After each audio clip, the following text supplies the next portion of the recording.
What's up, Goon Squad? It's your boy back again, Jody MF Keith, aka Nola Gold, bringing you Legends of Runeterra patch 1.10 notes. That's right, we got the new patch. This is the first balanced patch after the release of Call of the Mountain, and with it, I'm really excited for some changes. I don't know what you were expecting. Personally, I thought they might work Azreal a little differently, but we're going to find out what jumps in on this patch now. We're going to go through them point by point. Our first major patch after Call of the Mountain brings the latest balance changes as well as gauntlet updates, a new lab, and a long-awaited debut of Cross Shard Friend Challenge. That's big. Cross Shard Friend Challenge.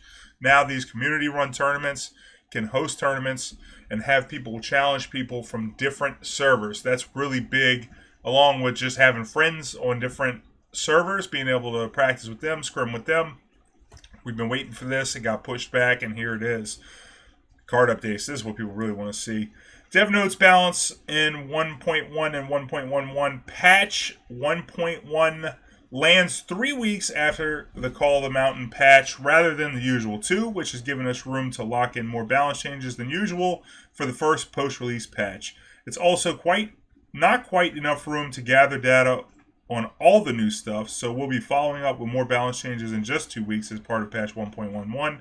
For that patch, we'll have a greater focus on target-specific tuning after using the additional time to observe and test. Okay, we've had a little time, but we need more time. Here's a preview of a few things to expect in 1.11. Adjustments to the difficulty of leveling Ezreal. Yeah, I mean, you got Ezreal, it puts up half of the 20 power you need. And generally, they play it in Demacy decks where you really only need 2 surviving 5+ power units to level it up. Not that hard to do with things like Radiant Guardian, which are hard to remove, if that's what you know your plan is. Adding escalation to Hush's repeatable cost. Hush is one that has been trolling people for a while now, and adding 1 to the additional cost makes it to where you can't hush and hush and hush. So that's one way to approach it. Some people have suggested maybe making it fast, but I think that makes the card more powerful because when it resolves, it happens. The way the stack works in this game, if you hush fast speed, it doesn't make much sense because then there's not going to be any time to actually improve on the unit after. So you could just hush and that's the final word on it. Grandfather Ramal giving more hugs. Yeah, that card has seen 0 play. It's that 8/4 that buffs the toughness of 2 units. Maybe it'll hug everything on the board. That's probably what they're looking for. And this is a message from Ruben Zoo, live design team. All right, getting into changes. Ezreal, people have been calling for Ezreal's head for some time. Ezreal needs a rework. Ezreal needs to be harder to level. Ezreal needs to change to where it only does 1 damage instead of 2 for burst spells. This is like everything that everybody was talking about. Let's see what the changes are. You've targeted 8+ times. You've targeted enemies 10+ times. Yes, they increased the level up range. That's going to decrease the reliability of actually having Ezreal ready to kill somebody by round 10. But it doesn't change how the game ends. And I think that's the thing that people really are upset about, that they just can't interact with it. So Ezreal will still be there. It's just weaker.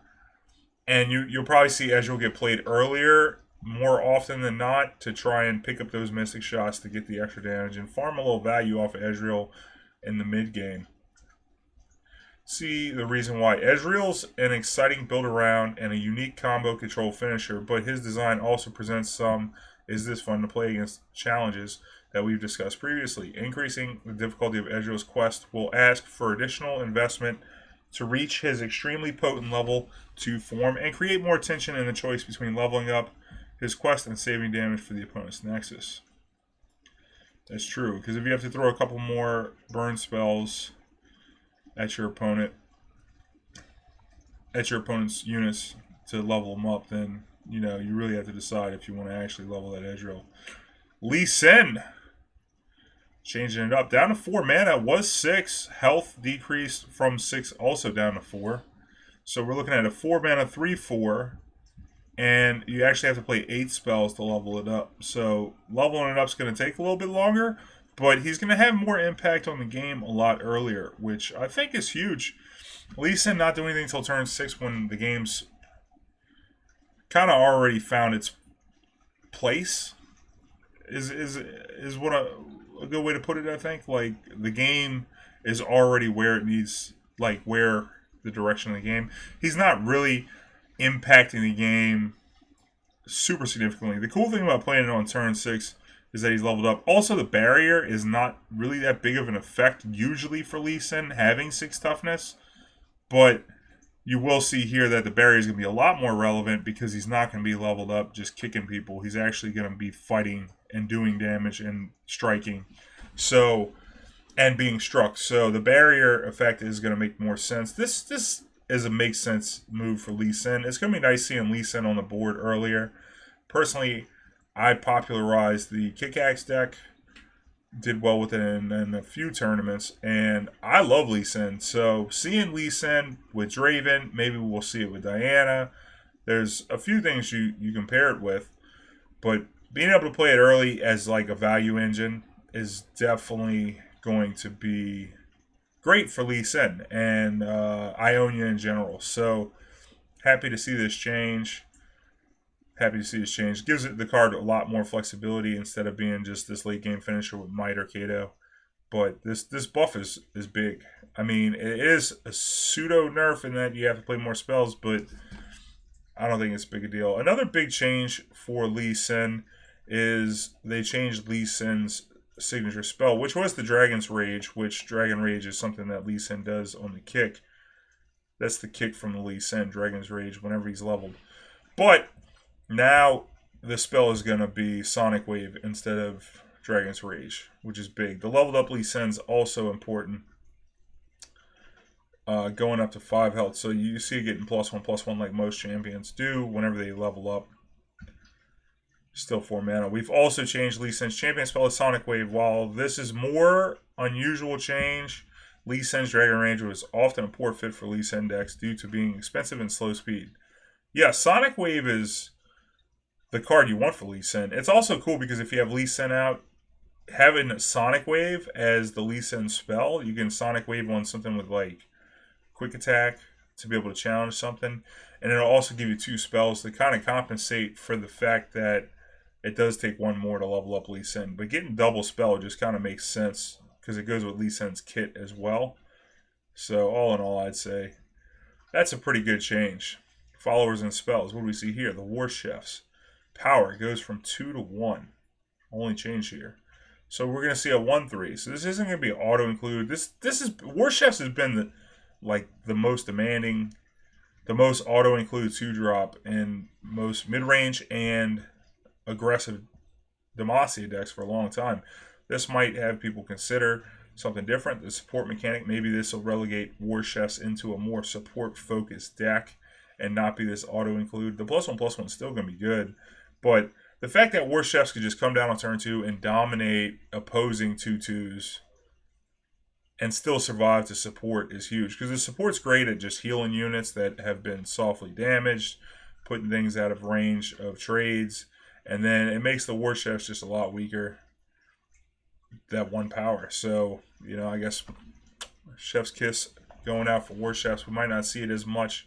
Still playable, I think, but man, not...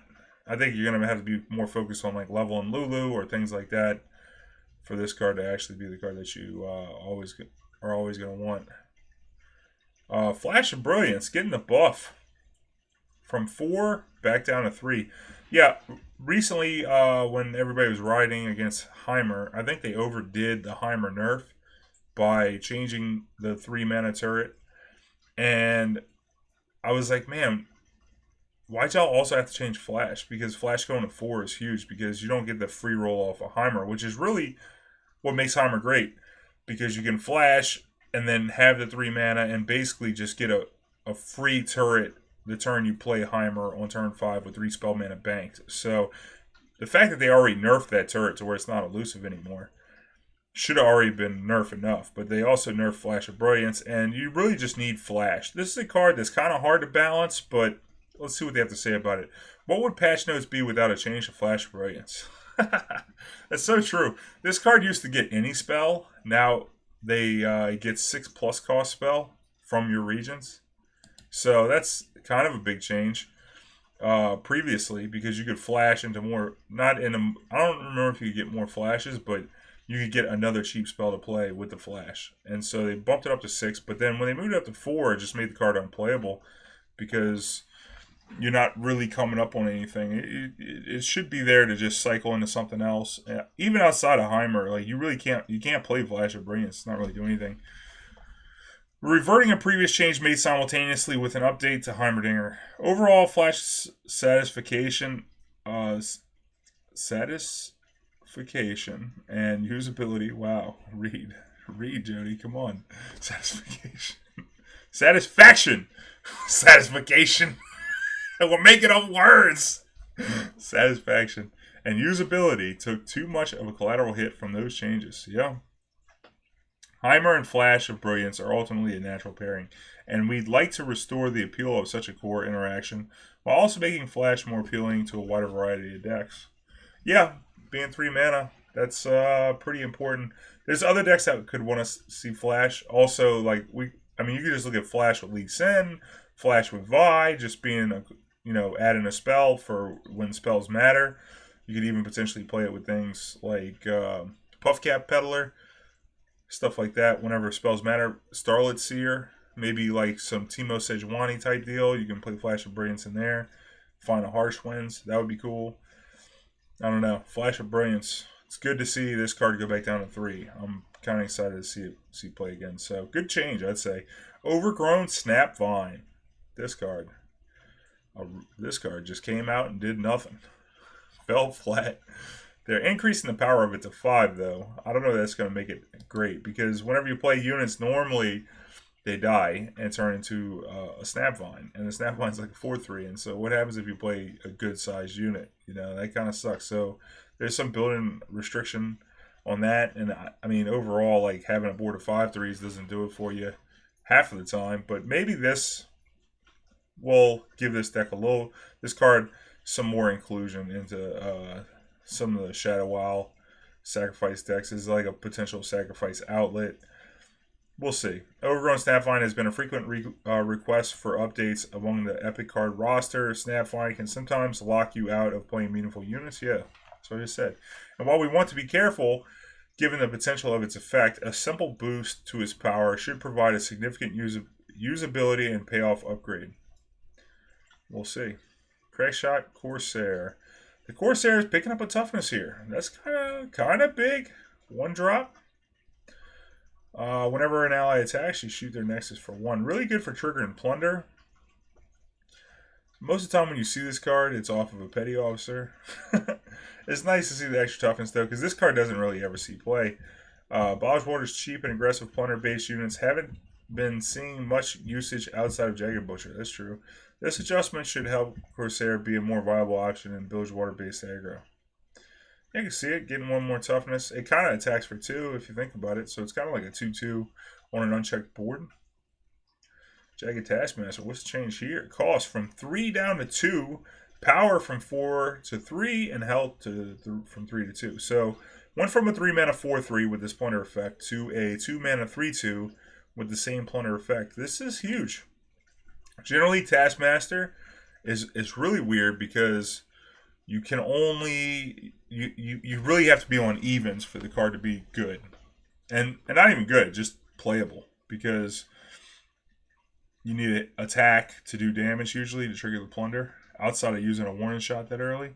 So now being able to play the 1-drop on 1, open with the 1-drop, hit them with the Jagged Taskmaster. Now the 1-drop you have in play is buffed. Every 1-drop everywhere is buffed. I'm really excited about this change because I think it's going to open up a new aggressive deck. And you probably see that here with Crackshot Corsair. Just this is like pushing a new archetype, these 2 changes together, because the Corsair is going to guarantee that you're going to hit the plunder for the Taskmaster, even if they have a blocker. And, you can play the Taskmaster for 2. So, yeah, I think this is going to open it up. I'm thinking maybe Puro Cannon is nice with Taskmaster because it buffs them all. You might even see some Von Yip action. Wouldn't be surprised. You still got Petty Officer in the mix. I think this Jagged Taskmaster is going to be nice. You get to play some Double Trouble. You get 2 buffed units off of that. I think this is a big buff and is going to open up a new archetype, basically. Both these changes together, both these buffs together, is going to open up a whole new archetype. So I'm excited for that. I'm not big on aggro decks, but this is a style aggro that I would like to play. So we'll see. With the War Chef's nerf and this, it could usher in a new age of different aggro decks. Yordle Grifter. They did mention that they were looking at Yordle Grifter already, so this is the exact change that I thought they were going to make.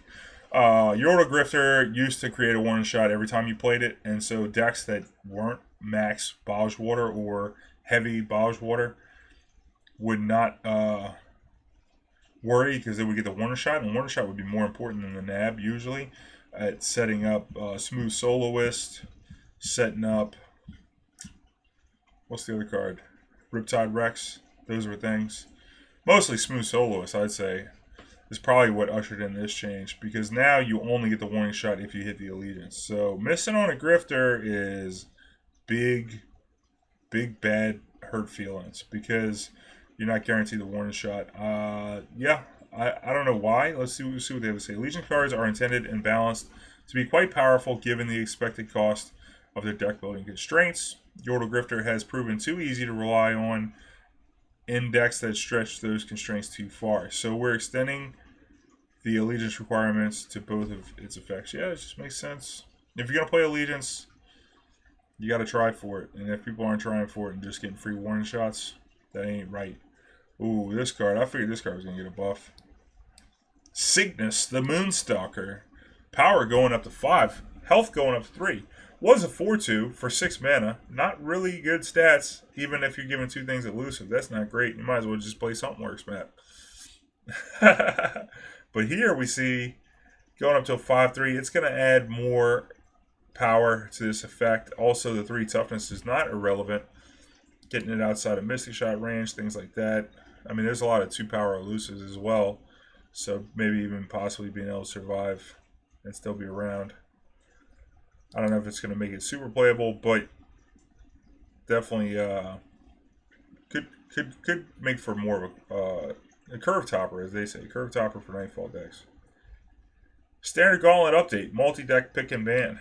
Last month, we updated the Singleton Gauntlet to allow tri-region decks, and now the Standard Gauntlet gets its own update with the introduction of pre-match multi-deck pick and ban lobby. Adding bans to the client. That's going to be big. Especially, like I said, for community tournaments, they're moving towards that because they're going to have this capability in the game eventually.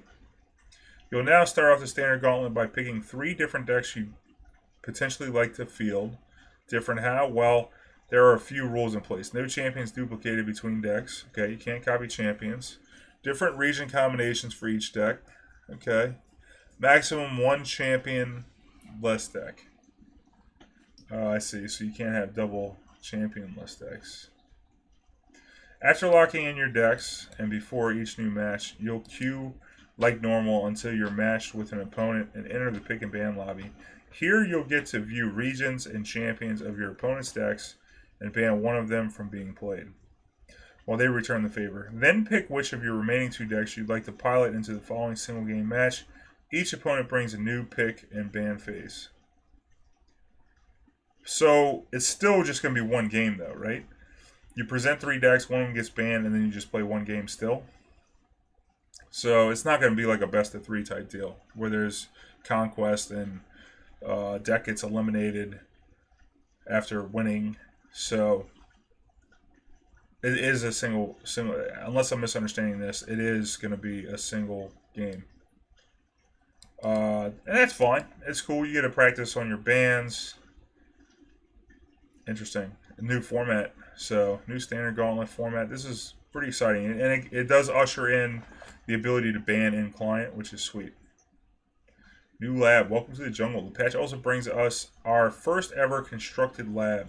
Instead of receiving random cards or choosing from a set of pre-constructed options, you'll be challenged to brew the perfect deck. Or, if you'd rather get right into the action, you can choose quick play and queue up with one of Heimerdinger's own concoctions. Welcome to the Jungle is inspired by the jungling gameplay of League of Legends. Take the time to clear your opponent's jungle camps and you'll be handsomely rewarded. Both players have vulnerable, and mobile jungle monsters on the board. Okay, that's what I figured they do. Killing your opponent's jungle monster grants you a powerful buff spell with your choice of potent effects. Killing a jungle monster also spawns another in its place next round. Watch out, the new ones may be even stronger as the game goes on. That looks like some fun. We'll see how that goes. Expedition Archetypes.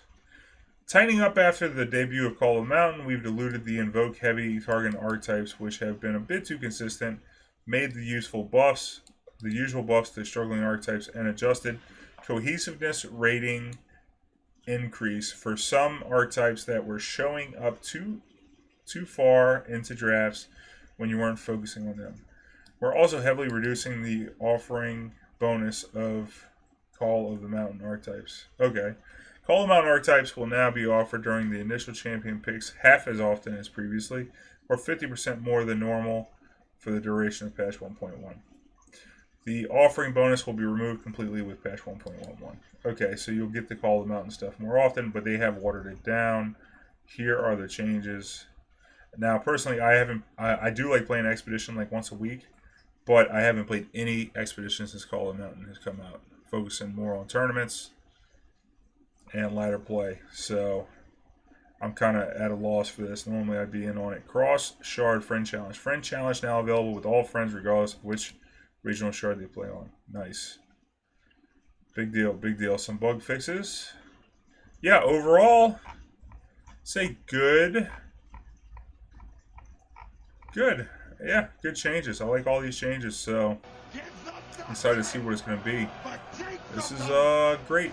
Okay, well, I'd love to hear what you think about the patch notes down below. If you're watching in the YouTube, make sure you like, comment, share, subscribe. Hit the notification bell so you can be annoyed by emails whenever new videos go up. Hope you enjoyed this video. One love, baby. Good vibes. And I'll catch you on the next one.